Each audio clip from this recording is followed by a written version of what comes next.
చదువుకుందాం.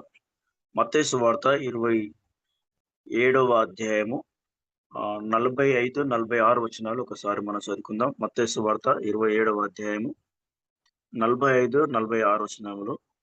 మధ్యాహ్నం మొదలుకొని 3 గంటల వరకు ఆ దేశమంతటా చీకటి కమ్మెను. ఇంచుమించు 3 గంటలప్పుడు యేసు ఏలీ ఏలీ లామా సబక్తా అని బిగ్గరగా కేక వేసెను. ఆ మాటకు నా దేవా నా దేవా నన్నెందుకు చెయ్యి విడిచితివి అని అర్థం. దేవుడి యొక్క పరిశుద్ధ వాక్యంను మనం ఇంటిలో దీవించును గాక. ఈ 4వ మాట నా దేవా ఎందుకు నా చేయి విడిచితివి అని యేసు ప్రభు చాలా బిగ్గరగా కేక వేసినట్లుగా మనము దేవుని యొక్క లేఖన భాగంలో మనం చూసి ఏలీ ఏలీ లామా సబక్తా అనగా నా దేవా ఎందుకు నా చేయి విడిచితివి. ఈ మొదటి మాటలో ఆ తండ్రి కుమారుల యొక్క సంబంధాన్ని మనం చూస్తూ ఉంటున్నాం. అదేవిధంగా రెండవ మాటలో యేసు ప్రభు పరలోక రాజ్యానికే అధికారిగా సర్వము సర్వంతర్యామి సర్వస్వము ఆయన ఆధీనంలో ఉన్నట్లుగా మనం చూస్తుంటున్నాం. దొంగను తన యొక్క రాజ్యంలో చేసుకోవడం అంటే ఆయనకు అంత పవర్ఫుల్ అధికారం తన తండ్రి కుమారునికి ఇచ్చిన మనం చూస్తుంటున్నాం. మూడవ మాటలో కుమారునిగా తల్లి పట్ల తనకున్నటువంటి బాధ్యతను మనం చూస్తుంటున్నాం. ఈ 3 మాటల్లో కూడా నిజంగా యేసు ప్రభుల వారు ఇతరుల గురించి ఆయన ఎంతగానో ఆవేదన పడుతున్నట్లుగా, మాట్లాడుతున్నట్లుగా తన యొక్క బాధ్యతను ఇక్కడ నిర్వర్తిస్తున్నట్టుగా మనం చూస్తున్నాం. 4వ మాట దగ్గరికి వస్తే ఇక్కడ తనను గురించి వ్రాయబడింది. 4వ మాటలోకి వచ్చేకల్లా నా దేవా ఎందుకు నా చేయి విడిచితివి అని ఇక్కడ పలుకుచూ ఉంటున్నాడు. ఎందుకు ఆ విధంగా పలకాల్సి వచ్చిందంటే అప్పటికే చాలా యేసు ప్రభుల వారు చాలా అలసిన స్థితిలో ఉంటున్నాడు అప్పటికే. చాలా భయంకరమైన అలసిన స్థితిలో. నిజంగా అక్కడ తిప్పి, ఇక్కడ తిప్పి పిలాతు దగ్గరికి, హేరోదు దగ్గరికి అక్కడిక్కడ తిప్పి, తిప్పి, తిప్పి చాలా హింసించి, భయంకరంగా హింసించి సిలువ మోయించి భయంకరమైన ఇబ్బందుల్లో శరీరమంతా కూడా నలిగిన స్థితిలో యేసు ప్రభులు ఉంటున్నాడు. అలాంటి పరిస్థితులను తట్టుకోలేక ఎందుకంటే తన తండ్రి తన చేయి విడిచే వరకల్లా యేసు ప్రభుల వారు తట్టుకోలేకపోయి ఉంటున్నాడు. ఎందుకంటే ఆయన తండ్రి కుమారుల సంబంధం ఇప్పుడు యేసు ప్రభు మన పాప భారము ఆయన మీద వేసుకున్నందుకు యేసు ప్రభుల వారిని తన తండ్రి చేయి విడిచినట్లుగా మనం చూస్తూ ఉంటున్నాం. దీన్ని బట్టి చూస్తే యేసు ప్రభుల వారు 100% దేవుడు, 100% మానవునిగా మనం చూస్తుంటున్నాం. ఈ లోకంలో మానవుడు ఏ విధంగా విలువలాడిపోతున్నాడో, మానవుడు ఏ విధంగా వేదన చెందుతూ ఉంటున్నాడో, అదే విధంగా యేసు ప్రభుల వారు ఎంతగానో వేదన చెందినట్లుగా మనం చూస్తుంటున్నాం.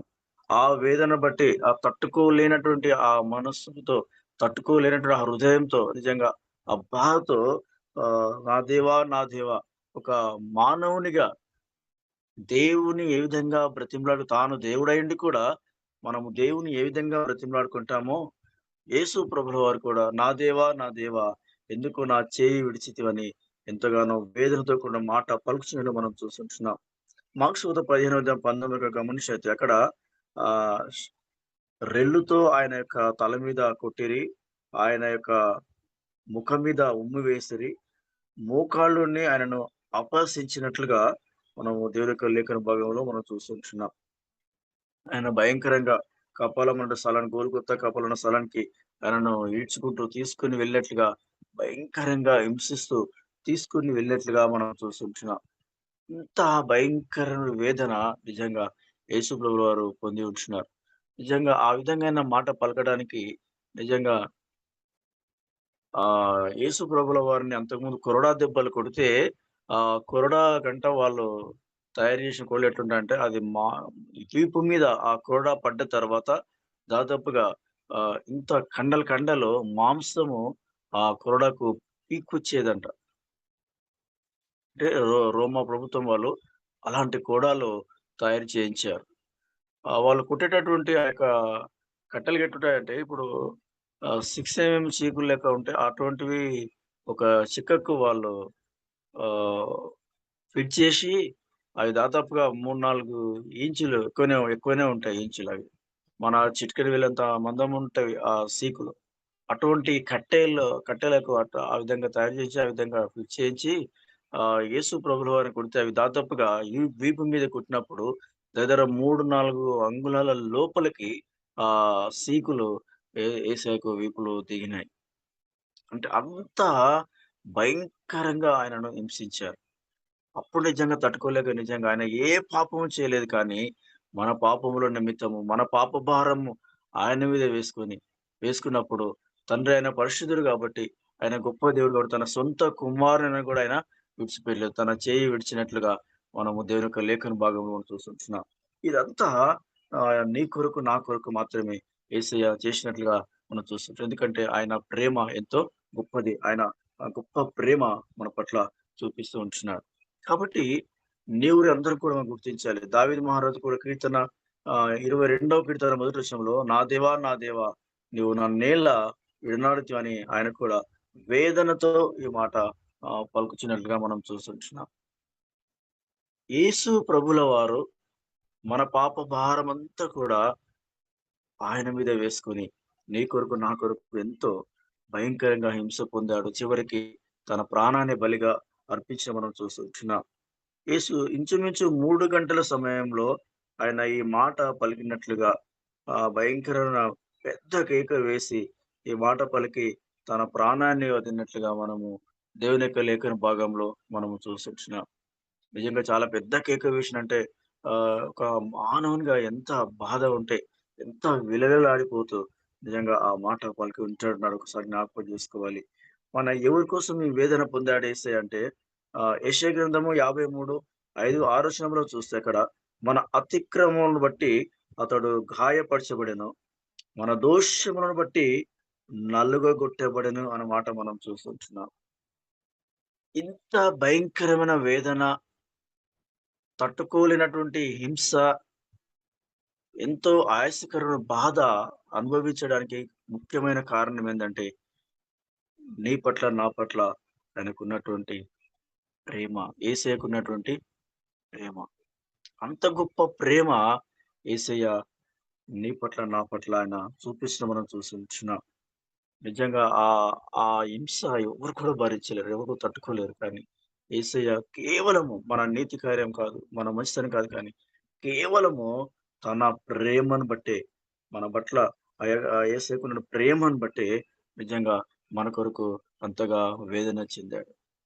ఆ బాధ తట్టుకోలేక, ఆ హింస తట్టుకోలేక, నా దేవా! నా దేవా! ఎందుకయ్యా నా చేయి విడిచావు అని చెప్పి నలిగిపోతున్నాడు. విలవిల్లాడిపోతున్నాడు మనం చూస్తుంటున్నాం. అదేవిధంగా యెషయా గ్రంథం 53, 9 వచనం మనం చూస్తే, నిశ్చయంగా అతడు అన్యాయము ఏమీ చేయలేదు.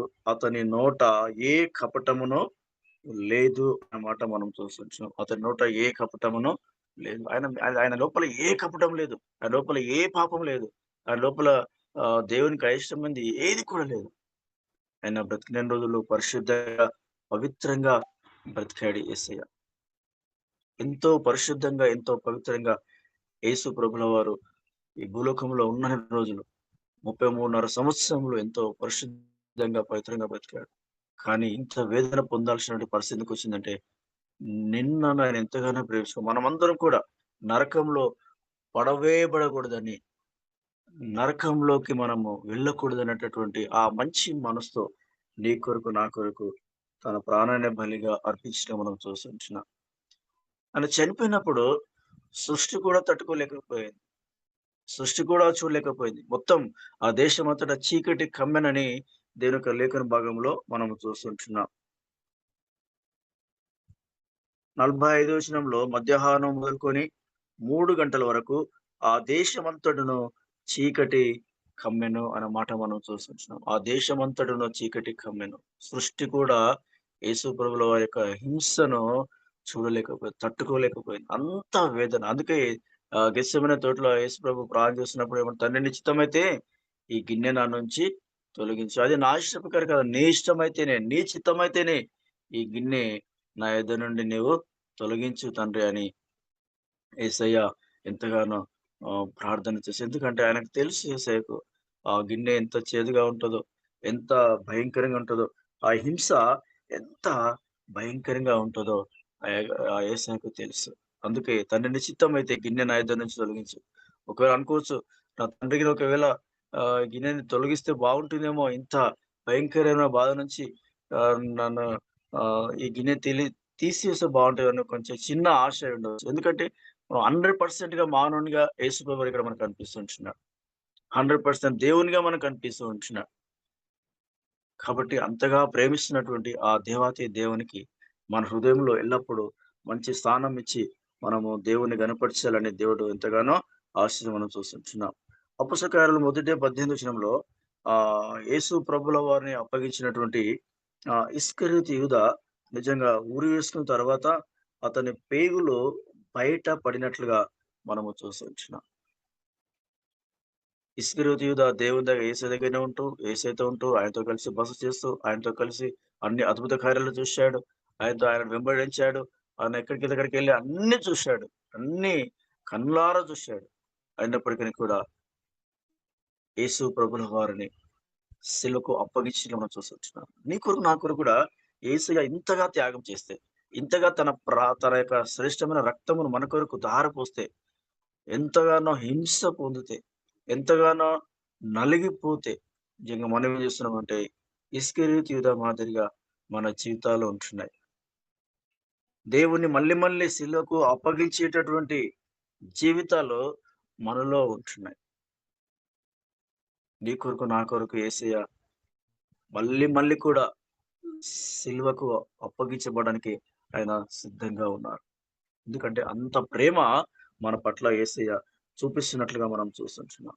అంత గొప్ప ప్రేమ యేసయ్య మన పైన చూపిస్తూ ఉంటున్నాడు. కాబట్టి ప్రియమైనటువంటి దేవుని బిడ్డారా, నిజంగా ఆ మాటల్లో ఉన్నటువంటి ఆహ్, అర్థాన్ని మనము గమనించి, గుర్తించి నిజంగా నా కొరకే గదా యేసయ్య ఇంత భయంకరమైన వేదన పొందాడు. నా కొరకు గదా యేసయ్య తన ప్రాణాన్ని బలిగా అర్పించాడు. కాబట్టి ఆ గొప్ప దేవాతి దేవునికి నేను మహిమకరంగా నా యొక్క జీవితాన్ని కొనసాగించాలి అనేటటువంటి ఆ తీర్మానంతో మన జీవితాన్ని మనం కొనసాగిస్తే అద్భుతాలు దేవుడు మన జీవితంలో చేస్తాడు. చాలా గొప్ప కార్యాలు మనం చూడగలుగుతాం. దావీదు మహారాజు కూడా ఆయన పాపం చేసిన తర్వాత పశ్చాత్తపడి మారు మనసు పొంది దేవునికి హృదయానుసారిగా మారిపోయినాడు. దావీదు మహారాజు కూడా పాపం చేసినప్పుడు విలువలాడిపోయినాడు. నలిగిపోయినాడు. అయ్యో! నా దేవునికి వ్యతిరేకంగా పాపం చేశానండి. కానీ తిరిగి పశ్చాత్తాపడిన తర్వాత, మారుమనస్సు పొందిన తర్వాత, ఆయన బ్రతికినంత కాలం కూడా దేవునికి హృదయానుసారిగా బ్రతికినట్లుగా మనం చూస్తుంటున్నాం. మనం కూడా మనుషులమే. సాధారణ మనుషులమే. మన లోపల కూడా దేవునికి అయిష్టమైన జీవితాలు ఎన్నో ఉన్నాయి. క్రియలు ఎన్నో ఉన్నాయి. దావీదు మహారాజు మాదిరిగా నీవు నేను మారు మనసు పొంది, పశ్చాత్తాపపడి, తిరిగి ఆ పాపము చేయకుండా దేవునికి హృదయానుసారులుగా మనము జీవించగలిగితే నిజంగా నిన్నను దేవుడు ఎంతగానో గొప్పగా దీవించబోతూ ఉంటున్నాడు. ఎంతగానో యేసయ్య ఆశీర్వదించబోతూ ఉంటున్నాడు. నేను బాగుండడానికే యేసయ్య ఇంతగా నలిగిపోయాడు. ఒక్కొక్క కొడ దెబ్బ పడుతుంటే ఆ మాంసము పీక్కుస్తూ ఉంచినప్పుడు ఎంతగానో అరిచాడు యేసయ్య. కేకలు పెట్టాడు. విలలాడిపోయాడు, నలిగిపోయాడు. తన శరీరం రక్తం పోతూ ఉంటే ఇట్లా వరద మాదిరిగా రక్తము ఆయన శరీరంకెళ్ళి కారిపోతుంది. అంత భయంకరమైనటువంటి వేదన నీ కొరకు, నా కొరకు యేసయ్య పొందాడు.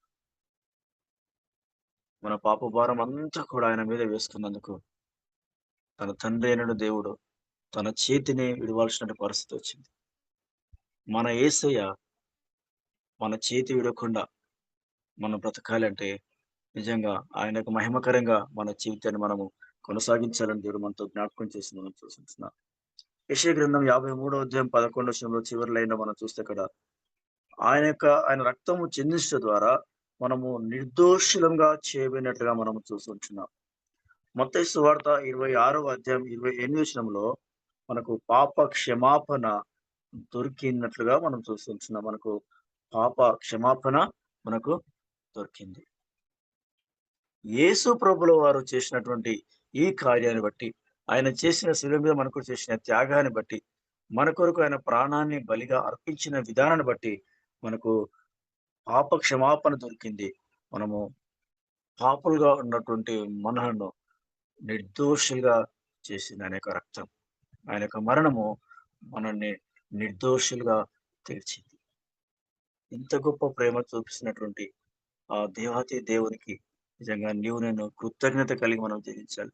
ప్రతి సంవత్సరం కూడా ఏం చేస్తున్నామంటే లెంట్ డేస్ చేస్తున్నాయి, శ్రమ దినాలు వస్తూ ఉంటున్నాయి, ప్రార్థనలు చేస్తూ ఉంటున్నాం, ఏడు మటల ధ్యానాలు చేస్తూ ఉంటున్నాం, ఈస్టర్ ఒక ఆచార సాంప్రదాయంగా మాత్రమే చేస్తూ ఉంటున్నాం.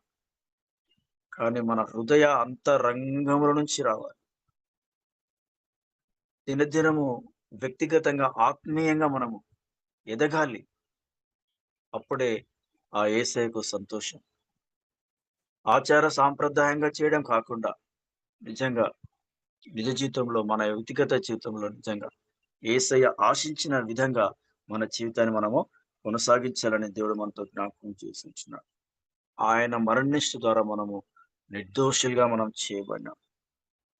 యెషయా గ్రంథం 53వ అధ్యాయం 11వ వచనం మనం చూస్తుంటున్నాం.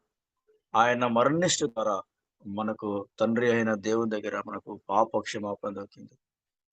మనము మనల్ని నిర్దోషులుగా చేయడానికి యేసయ్య ఎంతో వేదన పొందాల్సిన పరిస్థితి వచ్చింది. మనల్ని నిర్దోషిగా చేయడానికి యేసయ్య ఎంతో వేదన పొందాల్సిన పరిస్థితి వచ్చింది. విలవిల్లాడిపోయాడు, నలిగిపోయాడు, ఏడ్చాడు, కన్నీరు కార్చాడు, అరిచాడు, కేకలు వేశాడు.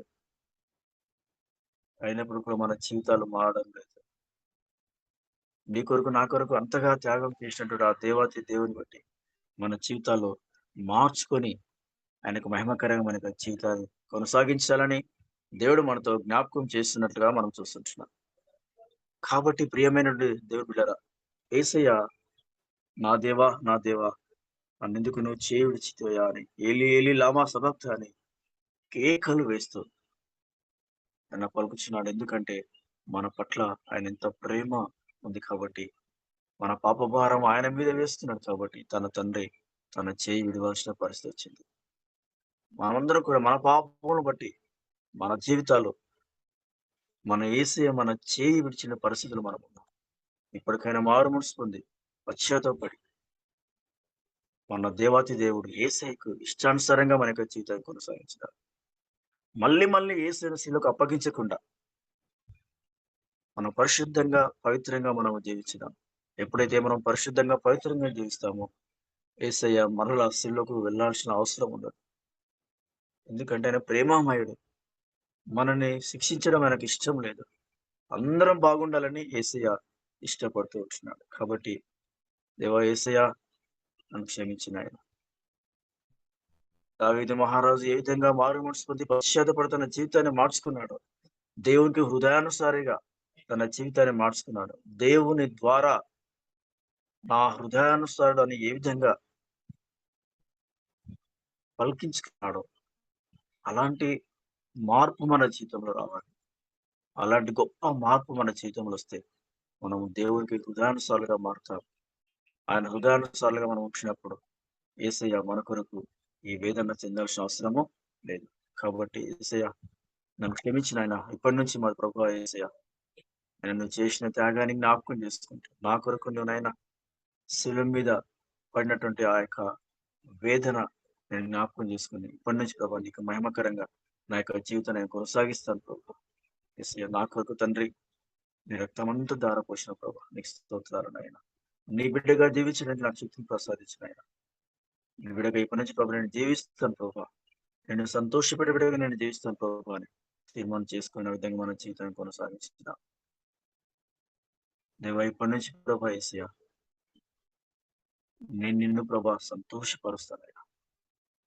అలాంటి క్రియలు కలిగి ప్రభా నేను జీవిస్తానని తీర్మానం చేసుకుని మన జీవితం మేము కొనసాగించుతాం. అలాంటి జీవితం దేవుడు నీకును నాకును మనందరికీ దయచేయను గాక.